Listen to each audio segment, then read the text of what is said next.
Good morning! Good morning po! Good morning po sa lahat! Malapit na naman ang ating magpapalaspas. Malapit na yung April. Ano ako ngayon guys?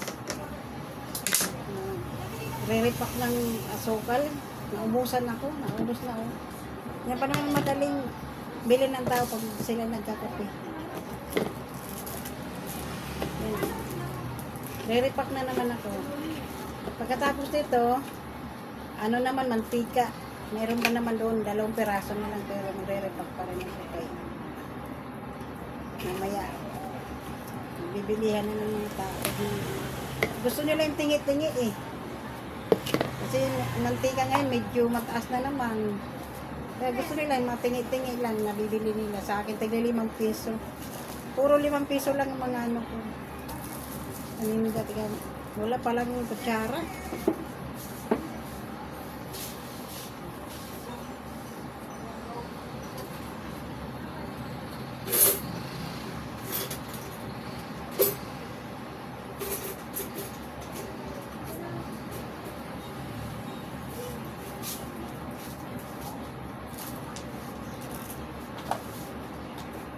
Mabenta sa akin guys yung tingi-tingi na ano na asukal, mantika, basta mga tinitingi-tingi. Minsan nga nagtitingi-tingi ako ng gatas guys eh. Yung Bear Brand kasi pag medyo kulang kasi ang isang pack na na Bear Brand benta ko 15. Pag kulang ang nila, minsan yung panggamit ko na Bear Brand binibenta ko halagang tigli 5 piso din. Mga tama lang din dyan, ganyan. Yung pangtimpla, panghalo lang nila sa kape. Binibintahan ko sila. Binibintahan ko, sayang din yun.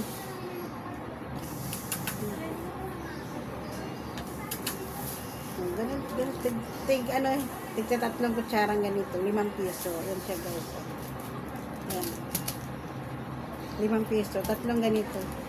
Tinatakal ko lang siya. Basta magsandok ako ng ganyan, 3, 5 piso. Ganyan lang iaano ko.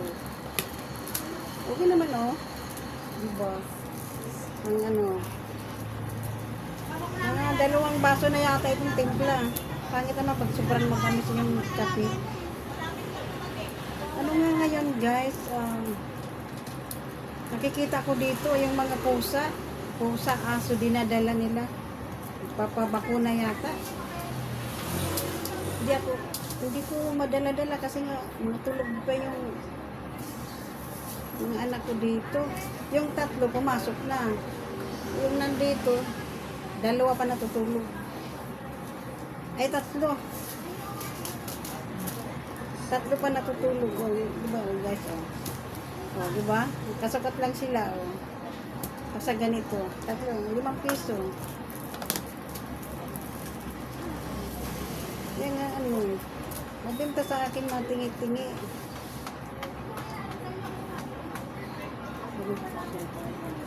Ano ngayon bakuna ng mga aso, pusa.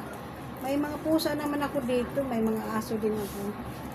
Pero dati pinabukunahan ko na yan mga yan, may mga card na yan sila. Kaya hindi ko naman kayang bitbitin. Nasa daw nasa doon sa may unahan. O diba guys, medyo naparami lang kaunti. Okay na yung 5 piso. Malapit na yung yung April, yung papalaspas. Bibili ako ng palaspas, yung mga lukay. Ginagamit ko kasi yan sa pag insenso. Ginagamit halimbawa mayroon mga pag may mga karamdaman kami, halimbawa nagkasakit kami, naglalamig kami, kahit mga anak ko, basta pagkatapos niya medyo na siya, medyo magaling-galing na, nag-insenso talaga ako, ginagamit ko talaga yung yung palaspas, ginagamit ko yan sa pagsunog.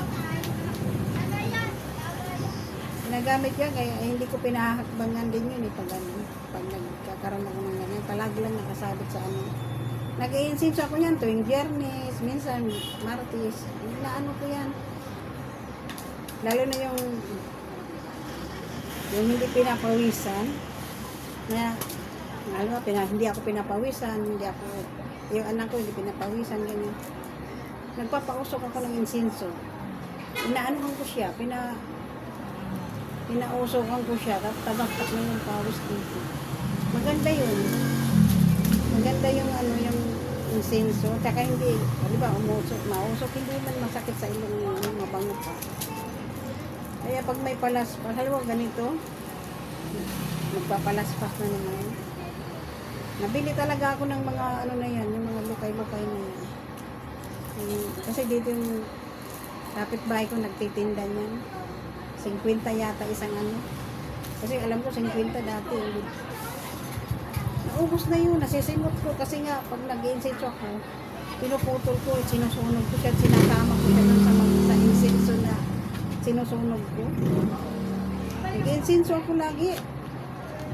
Dito sa bahay, lalo na yung medyo nakakaramdam ka na nakakaiba. Yun ang sabi nila, mag-insenso lang daw ako. Parang nasasanay na ako sa mga. Ewan ko kung naniniwala kayo doon. Basta yun lang yung ano ko. Wala rin naman din ako alam sa mga ganyan-ganyan. Basta mag-insenso lang daw ako. Wala. Yung, inaano ko lang. Pag hindi ka pinapawisan daw. Yung parang nanlalamig ka, yung lagi ka nanlalamig. Pag insenso daw ako, papausok daw ako. Ganyan ginagawa ko. Wala siya. Pinapawisan siya. Ganyan ako. Ganyan din ako. Pag medyo masama pakiramdam ko, tapos medyo kaya-kaya ko na. Yun. Nag-ano ako ng uling. Lalagyan ko ng insenso yan. Mag-partner yung insenso at saka yung, ano ba yung usa? Yung kulay dilaw at saka yung parang yung itim, insenso ba tawag yung dalawa na yun? Basta yan ang binibili ko, yung inaano ko, pinausokan ko yung mga gilid-gilid ng bahay ko, tapos yung kasulok-sulukan, pinausokan yun, sabi nila, sinusunod ko naman yung ganyan, kasi wala naman daw mawawala kung gagawin mo. Yun lang, ginagawa ko siya. Kaya nauubos yung aking yung palaspas. Nauubos. Kaya ngayon, bibili na naman ako. Sa sunod na linggo yata, palaspas. Gusto naman. Ang bilis ng panahon, tag-init na naman. Ay, sumubra yata. Hindi ko na naano. Sige, okay lang. Okay lang naman.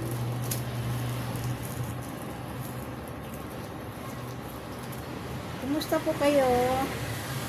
Itong si Papa JC wala dito, nandoon lagi sa work niya. Pero sabi matatapos na malapit na. Tapos tatambay na naman siya. Kasi ano naman siya construction. Nagko-construction siya. Ano siya nangangontrata ko. Pero ngayon, tumanggap siya ng arawan. Kasi medyo walang nagpapagawa talaga ngayon yung kukontratahin mo. Parang wala kasi ang mahal daw ng mga materialis. Ang dami nagpapa-estimate kasi hindi naman pinapagawa. Puro estimate lang nangyayari. Eh yun. Para hindi siya matambay. Tinanggap na lang niya yung arawan. Pero ano lang. Tindahan lang yata. Ang gagawin. Tindahan. Kaya tinanggap niya. Sabi ko, sige, okay lang. Basta, ika lang matambay dito sa bahay. Kasi nabuboring daw siya pag wala siya. Doon na lang siya. Ginagawa daw sa kanya yung ano. Tindahan ba o ano? Hindi ko alam. Basta, napalitan daw yata yung ano. Yung bubong. Napalitan daw siya. Siya lang mag-isa lang din doon. Sinasama nga ako at mag-vlog daw ako doon. Sabi ko, ayaw ko. Ayaw ko malayo. Sabi ko, hindi ko alam kung saan yun. Lagpas pa raw ng ano yun. Lagpas pa raw ng sapote. Hindi ko alam. Sinasama ako doon. Sabi ko, dito lang ako. Meron akong hinuhulugan na Bombay. Hindi may iwasan tayo mangutang sa Bombay. O, hindi ko dinideny yung pangungutang sa Bombay. Matagal na ako nangungutang kay Bombay. Diyan lang malapit, madali kong lapitan Bombay. Kaya hindi pwedeng palya-palya ka doon kasi hindi ka na makakautang pag magpapalya-palya ka. Sasabihan ka, ate kahapon wala ka hulog, kaya ngayon doble hulog mo. Pero mabait naman, mabait ang ano ko na nautangan na Bombay. Kahit magkano lang inuhulog ko, pumapayag siya kahit ano magkano inuhulog ko, basta pagdating ng pag medyo maluwag-luwag ako, nilalakihan ko siya. Pero 5K lang, inutang ko, 5,000 lang. Hindi ko naman inaano yan na, hindi ko naman pinapalyahan yan, basta kung ano lang ang pera ko dyan, yun lang, binibigay ko, tinatanggap naman niya, okay lang daw, basta pag may pera talaga ako, nilalakihan ko siya. Halimbawa, meron akong 500, 600, binibigay ko sa kanya yun. Kaya ayun, okay lang siya. Kung bigyan ko siya ng 100, bigyan ko siya ng 150, bigyan ko siya ng... Basta iba-ibang hulog ko. Kung magkano lang ang pera ko lang dyan. Kapag alam ko na medyo malapit na ako matapos, yun, doon na ako. Nilalaki-lakihan ko na yung hulog ko para makarenew ako ulit. Ganun talaga ang buhay. Hindi talaga natin maiwasan na hindi ka mangungutang talaga. Kasi doon ka lang talaga madali makautang kaysa sa mga kamag-anak mo, sa mga kaibigan mo, kapitbahay, malabo ka makautang. Malabo. Ako, aywan. Pwede naman, makautang ka rin naman. Basta, mabayaran mo rin talaga yan sa tamang ano. Kasi, ewan ko lang kasi sabi, mas maganda nga raw utangan yung ibang tao kaysa kamag-anak. Kasi ako, di man ako nangungutang sa mga ano ko kasi alam ko wala rin naman din sila. Kaya doon na lang ako sa Bombay. Sila naman lumalapit sa akin. Daw di utangan ko sila. Hindi naman ako nalapit sa kanila. Sila lumalapit. Kaya lang, siyempre, gagandahan mo rin ng pakisama sa kanila para maging friend mo sila sa utangan. Kasi nanghanap buhay nila eh. Pero pag mayroon akong halimbawa, pinautang ako kasi sila naman lumalapit. Pag medyo gipit ako, tapos kausapin ko sila na wala ako, ganyan. Tapos nareklamo siya, na ganun. Hindi pwede, na hindi ka magulo, ganyan. Gagandahan ko siya ng hulog hanggang matapos, hindi na ako utang sa kanya. Ganun lang. Pag alam ko na hindi siya marunong tumanggap ng mga na sabihin na, sa ano na ako maghulog, ganito. Tapos hindi siya napayag, parang nagagalit siya. Okay lang sa akin. Gagandahan ko lalo sa hulugan. Lalakihan ko ng hulugan hanggang matapos. Hindi na ako ulit sa kanya. Kasi, siyempre, hindi siya marunong. Diba? Hindi siya marunong makisama eh. Pag wala, siyempre, makikiusap ka dito. Ganyan. Meron akong yung inuutangan ko ngayon. Sige. Si Kuya Kumar, isa lang siya. Isa lang naman kinukuhaan ko. Mabait siya. Sige, okay lang ate. Sabi na yan. Okay lang ate, sabi sa akin. Basta sa akin ka lang kukuha lagi. O, sabi ko, sige. O, ako, ang bait talaga. Malaki pa yung ko. Yung balance. Halimbawa, 5K utang ko. Nakahulog ako ng 3,000 pa lang. Kausapin, siyempre nagigipit ako, sabihin ko, pwede ba ako sa'yo, maka-request, magre-renew ako, ikaltas mo yung yung kulang ko dyan, kung magkano ko. Okay, ganun siya. Okay, o, diba? At least nakatulong siya sa, halimbawa, wala akong pagbayad ng kuryente, malaki pa yung ko, malaki pa yung balance. Ako sabi ko siya, kailangan kong pera. Pwede ba ako mag-request sa'yo? Mag-renew ako, ikaltas mo yung kulang ko. Okay. Sabi niya gano'n. Okay ate, okay, no problem. Sabi niya gano'n. Oh, yan ang gusto ko.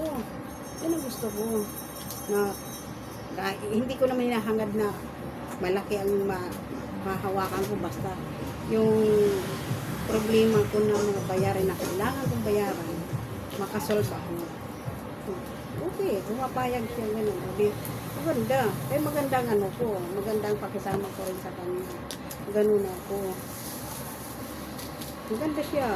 Sige, okay lang ate. Kasi, pabor pa nga sa kanila yun. Di ka pa tapos, marinyo ka na agad. Diba? Kaya lang hanggang doon lang ako. Hanggang 5K lang. Hindi na ako nadagdag kasi mahirap naman pag hindi ka makahulog. Tapos palya ka ng palya sa kanya. Siyempre, isipin mo rin pagod nila. Tapos, matakbo pa yung gasolina. Di ba? Isipin mo rin yun. Parang, huwag mo ba abusuhin yung tao na naintindihan ka? Huwag mo abusuhin. Kaya ganun talaga. Kaya inisip ko rin naman na hindi ako kukuha ng malaki para hindi ako mahirapan na tulog. Ganun ang kasi yung magkano, para hindi naman masayang yung nila, yung oras nila na pupuntahan ka para maningil. Yun, hulugan mo sila kahit magkano. Basta pinakamababa 100. Kaya kung 100, kung 100 ang hulog mo araw-araw, di hulugan mo 50. O diba? Hindi na sila maano doon. Basta kung may pera ka, bigyan mo ng malaki-laki pag nakakaluwag ka. Ganun lang naman talaga. Ganun lang kasi pares lang naman din sa atin yan, naghahanap buhay. Tulad nito, ako naghahanap buhay ako. Palit lang tindahan ko, tingnan niyo guys. Ganun lang ganun lang ang tindahan ko. Ayan. O diba? Ganyan lang. Libangan ko lang yan.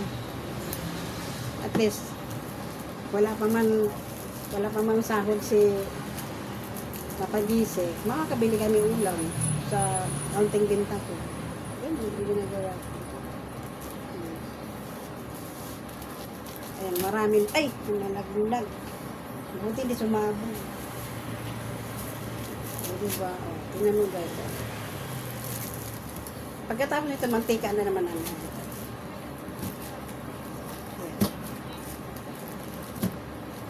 ano ito kalahating kilo. Tapos ito na siya nagawa. 3, 6, 9, 10, 11 na balot. Ayan na ito. 3, 4, 5. 55. Diba?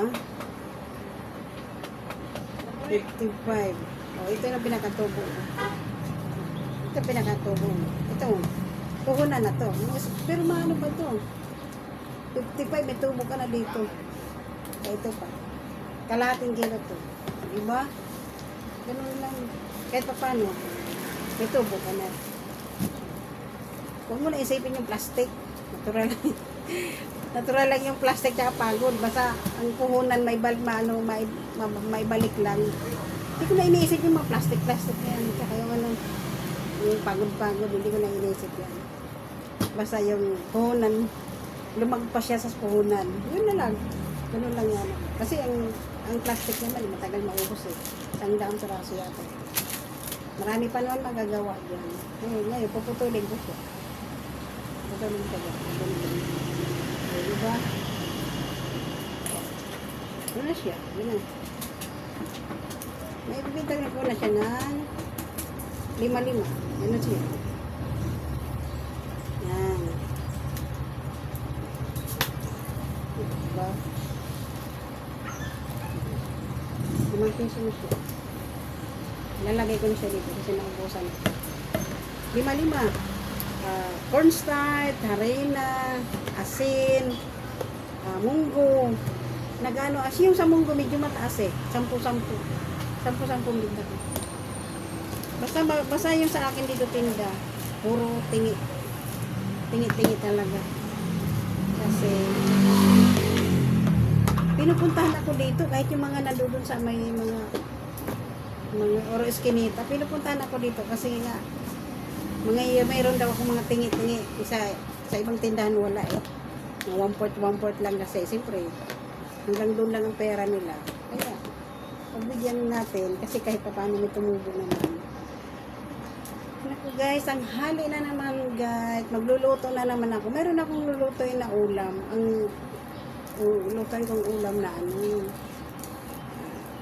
chicken curry. Yan ang gusto nila, chicken curry. Bibili akong gata. Bibili akong gata ngayon kasi 10:30 na.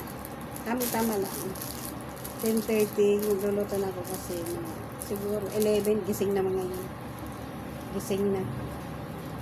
Hindi wala kasi silang pasok ngayon. Kahapon pumasok sila, ngayon wala.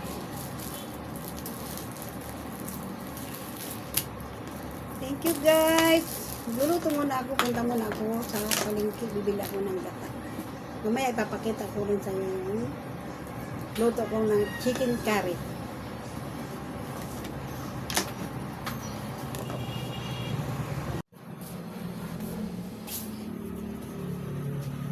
Yun na guys, yung ulam na niloto ko. Wali ito, halagang 100 lang itong binili ko na na manok kasi lang, 3 lang kami nandito ngayon. Halagang 100 lang yung ginawa kong chicken curry. Hindi ko na hinaluan ng ng patatas. Kinulang budget ko. Ayan o. Sarap. Kaunti lang yan. Sarap. Luto na rin ang kanin. Yan. Para paggising nila, may kakainin na sila. Diba? Ganun talaga tayo mga nanay. Lagi nating handaan ang ating mga chikiting. Lalo na pag sinabing, maanghang yan guys. Gusto kasi nila yung sili. Gusto nila yung maanghang.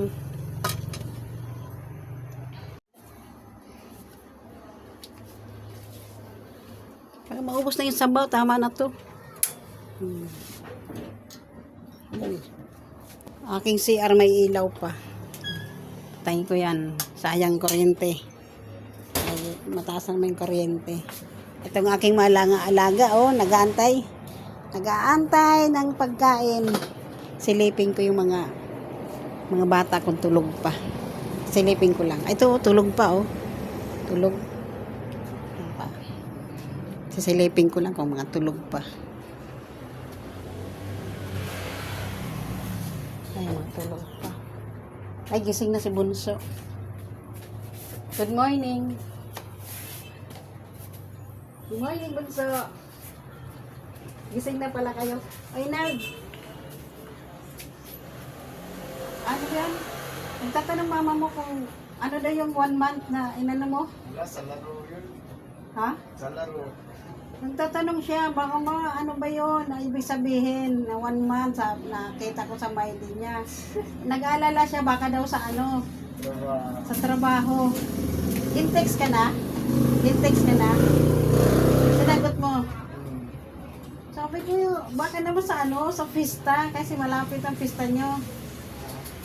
Sinabi ko na baka sa pista. Di ba April ang pista doon? Yan si Ronaldo. Nal, mag-hi ka sa mama mo. Ayan na si Ronald, tinanong ko, sa laro daw yun. At minaydi mo pa yung laro. Ayan tuloy. Nagtatanong sa akin, di ko alam. Nag-chat para rin. Ayan mapasok ka ngayon, di ba? Ha? May pasok ka ngayon? Diyan ko na? Ha? Di mo ngayon? Wow. Tapos, hindi, maghapon ka niyan. Laro. Maghapon ka laro niyan. Kain ka na, Sep. Ayun, nakin ko, Sep. Pagugis. Nag-repack ako ng mga sukal.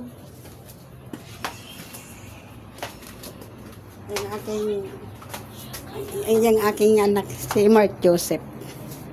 Ayan. Yan, sige, kain na kayo. Luto ng ulam. Chicken curry. Bising na sila.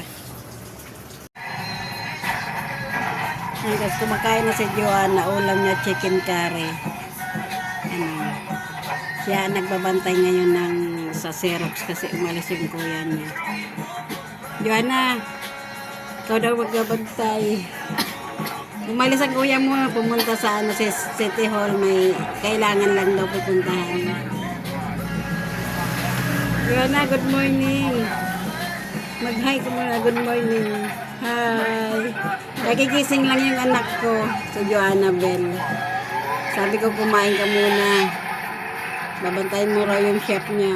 Baka meron mag-Xerox.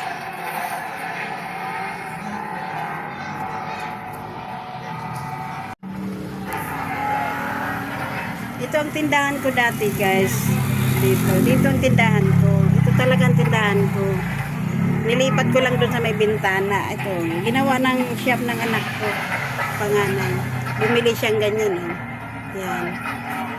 Nagpapaprint sila. Nagsisirok tulad ng ganyan. Yan. Pinayagan ko naman para makatulong din ako sa kanya kasi nag-aaral siya ng college. Kaya, ayan o. Binila niya ng mga ano. Ayan. Ngayon, dito ako sa kabila. Maliit lang. Dito ako sa kabila. Ayan, dito. Kabilaan lang siya. Dito sa akin dati. Tapos yung tindahan ko. Ayan. Bintana yan dati, bintana. Ginawa ko lang ng tindahan para hindi lang maputol yung pagtitinda ko. Ayan. Dito lang. Ayan, magkano lang sila. Kasi yan ang tindahan ko dati yan. Yan. Tapos nilipat ko lang sa may bintana. Kaya yun. Pinagpatuloy ko lang pagtinda-tinda ko. Sayang kasi. Sayang naman ang kinikita araw-araw kahit pa paano. Makatulong ng gastusin. Ayan si Ronaldo. Ayan si Choco. Ayan si Ronaldo.